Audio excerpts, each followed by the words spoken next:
Bonjour à tous. Alors sur ma chaîne, j'ai déjà fait une vidéo sur quelques outils que j'utilise personnellement pour pouvoir étudier la Bible, ainsi qu'une vidéo avec 5 étapes pour pouvoir étudier la Bible en profondeur. Dans cette vidéo, j'ai voulu inviter d'autres youtubeurs chrétiens pour que, à leur tour, ils puissent partager avec nous les outils qu'ils utilisent, mais aussi les méthodes. On commence par Aurélien. Aurélien, si vous ne le connaissez pas, c'est un youtubeur, vidéaste chrétien, qui est dans le game de YouTube depuis déjà un bon moment. Il aborde à la fois des sujets bibliques, mais aussi lifestyle ou divertissement, mais toujours avec son regard chrétien. Ici, il va nous raconter comment est-ce que lui, quand il est devenu chrétien, il a fait pour étudier la Bible et la découvrir. Et il va nous rappeler, vous allez voir, une petite évidence. Alors, ma méthode pour étudier la Bible. Déjà, premièrement, une Bible d'études. Voilà, c'est vraiment la base. Une Bible d'études, pas une Bible toute simple. C'est une Bible vraiment faite pour les études bibliques. Voilà, donc dedans, il y a plein de choses. Déjà, même la façon de... Pour retrouver les chapitres et tout, il y a ça là, hop, c'est vraiment pas mal pour trouver facilement le chapitre que l'on veut. Il y a des rappels à chaque fois historiques. Il y a des renvois aussi vers d'autres versets qui sont juste là, donc ça c'est vraiment le minimum. Ensuite, pour approfondir mes connaissances, souvent quand j'étudie la Bible, j'utilise aussi en application, donc sur le téléphone, la Bible Strong, S-T-R-O-N-G. Ça permet en fait, là on a les mots en français, ça permet par exemple quand j'étudie un passage, d'avoir le mot soit en hébreu, soit en grec. Voilà. Et on a le sens originel du mot, ça permet vraiment d'approfondir ce que veut dire un passage. Voilà, c'est aussi simple que ça. Sinon après dans mon ordre de pensée, c'est-à-dire par quoi je commence, qu'est-ce que je fais, etc. Je sais que quand j'ai commencé à étudier la Bible, donc dans mes premières années en tant que chrétien, j'ai utilisé le guide de lecture de l'étudiant de la Bible. Donc c'est lire la Bible en un an de manière chronologique. Donc il y a deux manières de faire avec un livret comme ça. Soit on lit pour lire la Bible, voilà, en un an, comme ça c'est fait. Soit aussi on peut approfondir. Et donc avec une Bible d'études, avec la Bible Strong et cet outil-là, ça nous permet de lire la Bible, de la connaître, mais aussi d'approfondir ce qu'on est en train de lire. Sinon, on va dire ma méthode préférée pour étudier la Bible, c'est l'école du sabbat. Donc c'est un fascicule qu'on a chaque trimestre. Moi j'aime bien en fait l'école du sabbat parce que ça permet d'avoir un thème, toujours d'avoir aussi un verset qui est collé à ce thème. De là on va étudier ce verset et faire une étude biblique. Voilà. Et quand on a tous ces outils-là, donc comme la Bible d'études, plus la Bible Strong en application, ça permet de faire une bonne étude et d'être enrichi. Voilà. Merci Aurélien. Alors vous avez vu dans sa vidéo, Aurélien à la fin parle d'un petit livret qu'on appelle le livret de l'école du sabbat. Si ça vous intéresse, l'école du sabbat c'est un petit livret qui se présente comme ça. Par exemple c'est celui de mars 2020 qui traitait du sujet de Daniel. En fait c'est un livret, vous pouvez vous abonner pour le recevoir chaque trimestre. Donc 4 fois par année vous recevez un petit livret et dans ce livret vous avez chaque jour une étude de la Bible. C'est soit sur un thème en général, par exemple le retour de Jésus, la résurrection, ou alors c'est sur un livre de la Bible, comme ici c'est le livre de Daniel. Et donc chaque jour il y a une étude sur un sujet, un verset, un chapitre, etc. Donc je vous mets en description les liens si ça vous intéresse de pouvoir vous abonner. Maintenant on va passer à Mike de la chaîne Histoire de la Bible. Alors Mike vous le connaissez déjà si vous suivez cette chaîne puisque j'ai déjà fait une collaboration avec lui. Mike sur sa chaîne aborde des sujets bibliques, plutôt sur l'orientation de l'étude, mais sur sa chaîne tu trouveras aussi par exemple des débats avec d'autres chrétiens. Ici, Mike va nous rappeler l'importance de l'environnement lorsque l'on se met à étudier la Bible. Merci à Benjamin pour l'invitation. La question est posée, comment étudier la Bible ou plutôt comment moi j'étudie la parole. Quand on est seul chez soi, on pense souvent que étudier la parole devient alors difficile. Au contraire, moi je pense que ça peut être un environnement qui est propice à l'étude de la parole. Quand je veux l'étudier, je me mets et je m'installe à un endroit qui est propice, un endroit où je me sens bien pour pouvoir l'étudier. Deuxièmement, pour créer cet environnement propice, il faut pouvoir enlever toute source de distraction autour de nous. Vous savez, la technologie de nos jours a beaucoup amené des sources de distraction autour de nous et on se sent moins concentré. Donc, pouvoir les mettre de côté et particulièrement pour l'étude de la parole est vraiment très important. Quand j'étudie la Bible, j'ai soit un sujet qui me trotte dans la tête ou que je veux mieux comprendre, voir ce que la Bible dit sur ce sujet. Exemple, la consommation de l'alcool. Ou bien dans mes lectures quotidiennes, je peux avoir un texte qui m'interpelle particulièrement. Donc, pour pouvoir étudier correctement la Bible, il faut premièrement s'habituer à la lire et avoir des plans de lecture. Lire quotidiennement la Bible est important. Je vous conseille le matin et le soir et avoir alors des plans de lecture. C'est très important. Moi, je lis par jour donc un chapitre concernant le livre que je suis en train de lire. Par exemple, je suis actuellement sur le livre des Chroniques. Quand je commence mon étude, alors j'aime toujours avoir des outils externes. On peut se prémunir premièrement des textes hébreux concernant l'Ancien Testament et des textes grecs concernant le Nouveau Testament.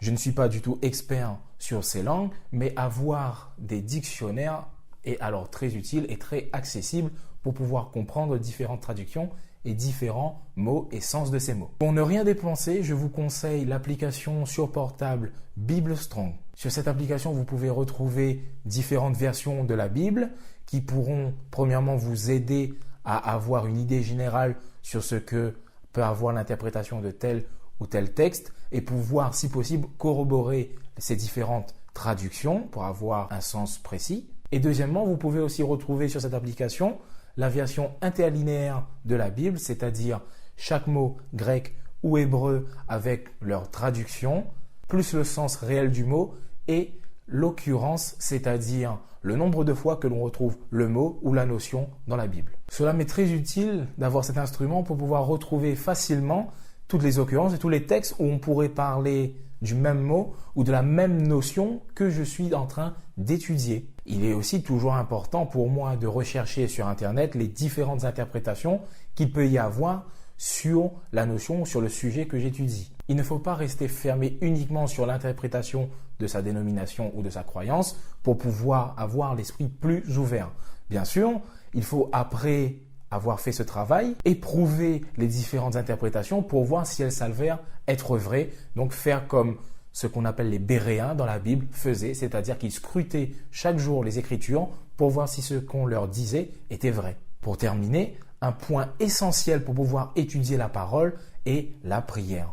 L'étude de la parole de Dieu n'est pas une étude théorique des choses, mais une étude d'une parole vivante qui veut transformer son lecteur. Si je lis machinalement la Bible sans demander à Dieu de m'aider, de m'ouvrir les yeux, je ne pourrai être attentif à sa parole. Donc, pour résumer, voici ma méthode. Je lis chaque jour la Bible pour avoir encore plus l'envie de la lire et de l'étudier, et je m'installe à un endroit propice au calme et à l'étude. Quand j'ai un sujet, je recherche les différentes interprétations de la parole. Je les éprouve pour voir si ces interprétations sont vraies et je me munis d'outils pour voir le sens des différents mots, comparer les traductions et voir les différentes occurrences autour d'un texte, d'un mot et du sujet en question. Surtout pendant ce processus, je me mets en prière et je demande à Dieu de m'éclairer car sans sa présence, les mots ne seront que des mots, mais avec lui, sa parole devient une réalité. Merci Mike. Si vous ne le connaissez pas, allez sur sa chaîne et abonnez-vous. Maintenant, c'est le tour de David Millard. Alors, David est actuellement pasteur dans des églises dans le sud de la France et bien, je vais le laisser se présenter. Dans sa présentation, il va nous rappeler un élément essentiel lorsque l'on étudie la Bible, sa motivation. Bonjour à toutes et à tous. Je m'appelle David Millard et j'anime l'émission Croître en Christ sur la chaîne YouTube qui porte mon nom. Aujourd'hui, et à la demande de Benjamin, je vais vous présenter ma recette pour étudier la Bible en 10 étapes.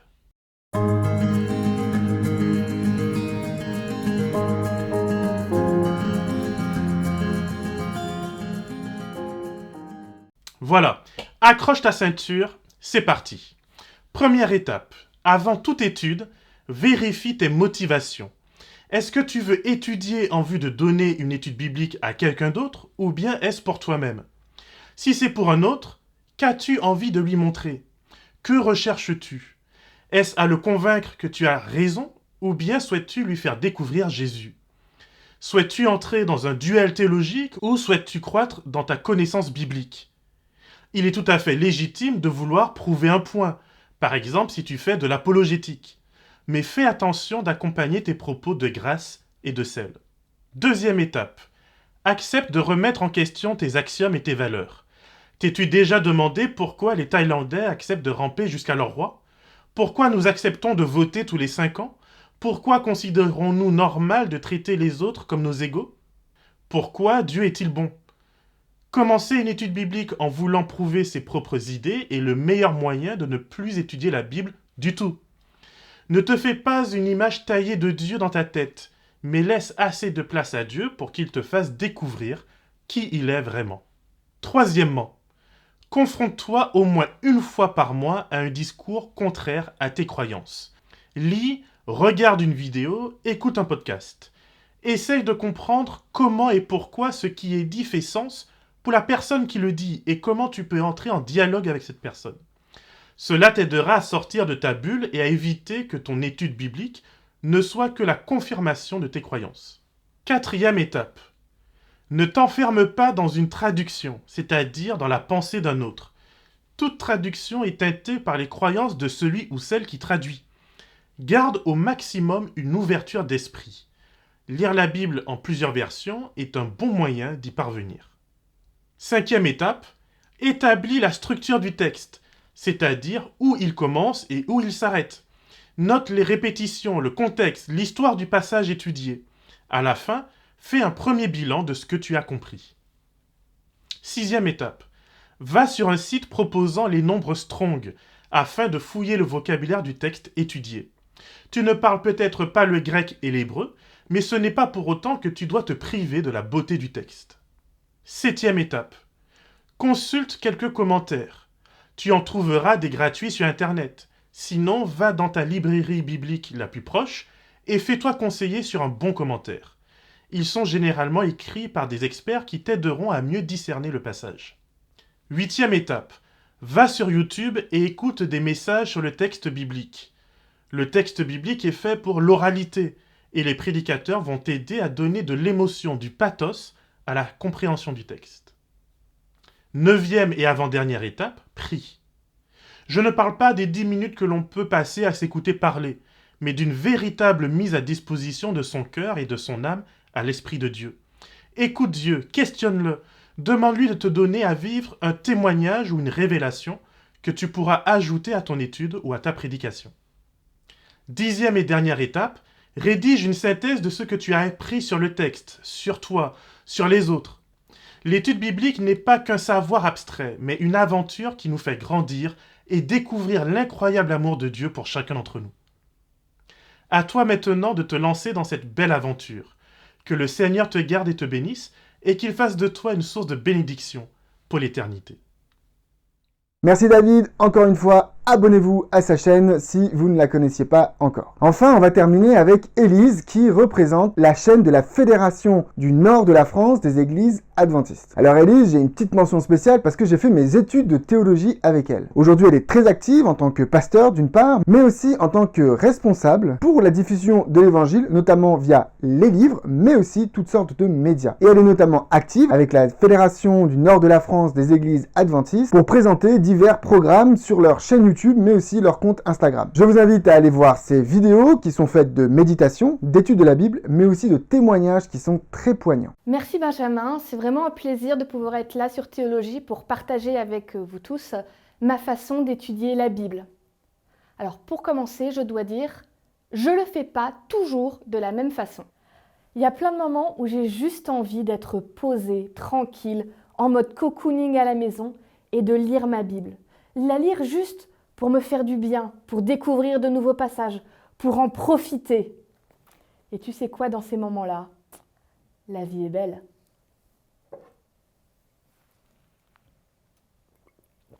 Et puis parfois, j'ai besoin de prendre le temps de me poser, d'avoir ma grosse Bible avec les commentaires dedans, d'avoir de quoi étudier, d'avoir mon papier et vraiment d'aller au fond des textes, de comprendre, de faire des schémas de partout parce que je veux étudier les textes bibliques. En gros, je deviens une archéologue de la Bible. Du coup, quand je lis la Bible juste pour le plaisir, je ne vais pas tellement te donner ma technique parce que il n'y en a pas. Je la lis comme ça vient. Je vais plus te parler de comment je fais quand je veux vraiment étudier et aller au fond du texte. Déjà, quand je prends un texte biblique et que je veux l'étudier, je ne le prends pas très long. Il fait quelques versets. Et par contre, je vais aller regarder ce qui se passe juste au-dessus et juste en dessous. J'aime bien dire un texte, il a toujours un contexte. Donc je veux comprendre qu'est-ce qui s'est dit juste avant ou juste après, parce que je suis persuadée que quand l'auteur il a écrit comme ça, il avait une idée, il ne l'a pas fait juste au hasard. Donc je veux comprendre pour ne pas être paumée dans ce que je lis. Mais surtout, moi je suis une fan de la systématique. C'est quoi ce mot barbare? T'inquiète, c'est rien de compliqué. Imagine un puzzle. Pour moi, la Bible, c'est un immense puzzle. Et quand je prends un texte, c'est comme si je prenais une pièce. Et bien, je ne veux pas me contenter juste d'une seule pièce. Donc, ce que je vais faire, je vais choisir un thème. Par exemple, là, si je prends ma Bible, je suis en train de lire un texte qui parle du dernier repas de Jésus. Ben, je me dis, il y a d'autres livres de la Bible qui parlent de ça aussi. Alors, je ne vais pas juste en lire un seul, un petit bout. Je vais essayer d'aller dans les autres textes qui parlent de la même chose. Alors là, j'ai pris un exemple précis, mais ça peut être des choses très générales. Qu'est-ce que la Bible dit sur la mort, sur la vie, sur l'amour, sur le retour de Jésus, sur le salut? Tu peux prendre plein de thèmes différents. Je ne veux pas juste un petit bout du puzzle, je veux tout. Bon alors tout, c'est pas en une heure que je vais trouver tout, hein. C'est le travail de toute une vie. Je continue encore et encore à retourner parce que je découvre des nouveaux textes. Et comment je fais pour trouver tous les textes qui parlent d'un même sujet? Ben, j'utilise ce petit livre. On appelle ça une concordance. C'est comme un dictionnaire si tu veux. Tu as plein de mots avec, au lieu d'avoir une définition, ça te dit tous les endroits de la Bible où ce mot se trouve. Donc si je choisis la résurrection, je vais chercher le mot résurrection et je vais regarder tous les textes qui parlent de ce sujet-là, qui ont ce mot-là. Et du coup, je vais essayer d'avoir une compréhension globale. Parce que la Bible, elle a été écrite sur un temps très long. Donc, je ne veux pas juste la pensée d'une personne. Je veux comprendre quelle est la pensée générale de toute la Bible sur un sujet. Ce qui est génial quand on fait cette méthode-là, c'est qu'on peut relire 5 fois, 10 fois le même texte, mais sous un angle différent. Parce qu'une fois, je vais m'intéresser à la résurrection, et une autre fois, je vais m'intéresser, tiens, ce petit texte-là, il parle aussi des morts. Alors, une fois, je vais étudier la résurrection, et puis la fois suivante, paf, ce coup-ci, je vais étudier un autre thème, un autre sujet. Et suivant ma vie qui évolue, le temps qui passe et comment je me sens, je découvre toujours des nouvelles choses. J'ai jamais fini de comprendre un peu plus la Bible. Mais du coup, alors ça c'est ma technique à moi, j'ai un petit carnet. Alors là, je triche parce qu'aujourd'hui, avec les nouvelles technologies, je fais ça sur mon ordinateur. Mais je vous ai ramené mon ancien carnet dans lequel je me fais des petites fiches. Quand je commence à étudier un thème, je note tous les textes que je trouve sur ce thème-là. Et si plus tard, je trouve un nouveau texte, je peux le rajouter. Et ça me permet d'y retourner, de continuer à réfléchir. Il y a des thèmes très simples où je mets juste les textes, et d'autres où je te dis, j'ai des schémas, j'ai des frises, j'ai des petits nuages avec des flèches qui sortent de partout parce que les sujets sont un peu compliqués. Mais pour moi, le plus important, c'est qu'un sujet n'est jamais fini. Je continue toujours à aller plus loin et en apprendre plus. Et ce que je vis dans ma vie quotidienne va m'influencer sur qu'est-ce qui me pousse à étudier tel ou tel sujet en ce moment. Mais tu sais, étudier, c'est bien et c'est important. Mais je reste persuadée que pour pouvoir étudier sa Bible à fond, c'est aussi important de la lire un peu tous les jours sans se prendre la tête, mais juste pour se faire du bien.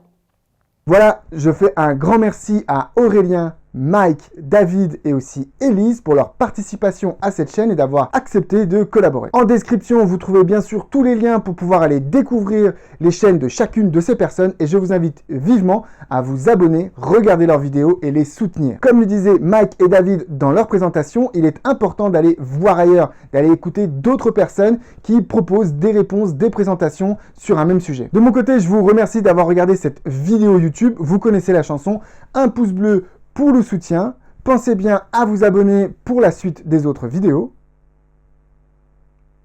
Partagez aussi cette vidéo avec votre entourage pour la faire connaître.